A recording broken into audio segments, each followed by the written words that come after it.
ओम नमो भगवते वासुदेवाय नमः।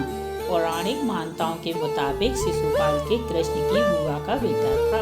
उसने छेदी के राजा दमघोष के यहाँ जन्म लिया था। जन्म के समय शिशुपाल शरीर से विचित्र था।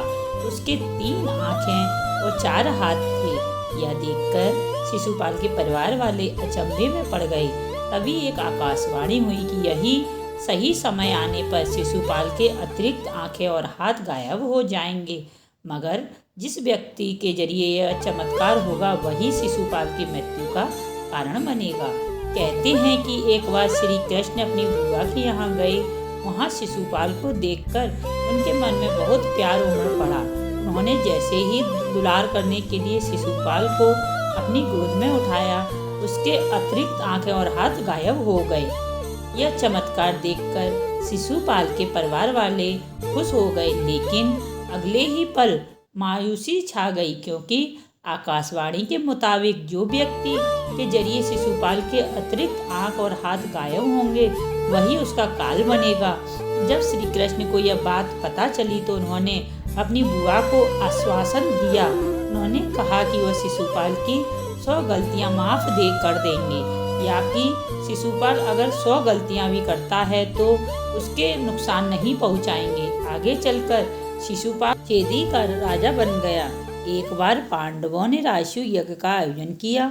इसमें सभी कृष्ण, भीष्म पितामह, गुरु द्रोणाचार्य, कौरवों के साथ सभी महान ऋषियों और समस्त राज्यों के राजा को भी आमंत्रित किया गया। छेदी राजा शिशुपाल की सभा में मौजूद था। यज्ञ खत्म होने के बाद युधिष्ठिर को सभी महात्माओं की पूजा करनी थी।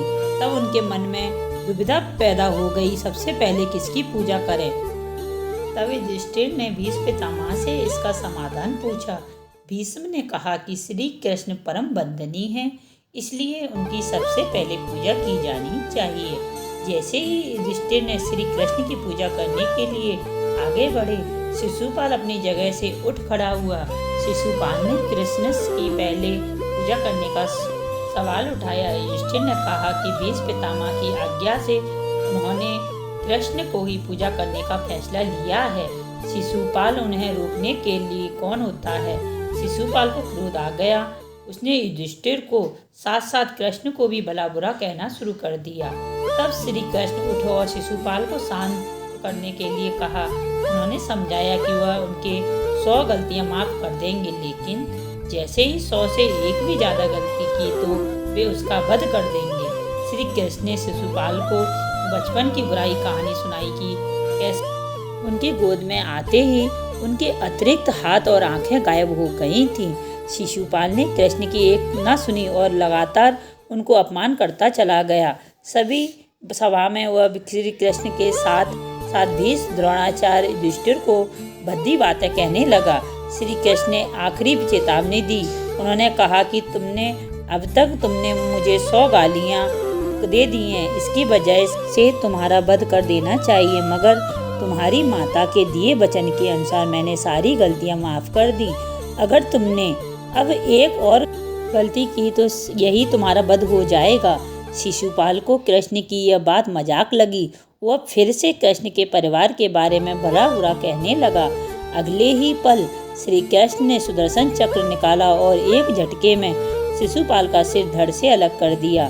सभा में मौजूद हर एक शख्स बस देखता रह गया। जय जय श्री राधे, जय जय श्री राधे, जय जय श्री राधे।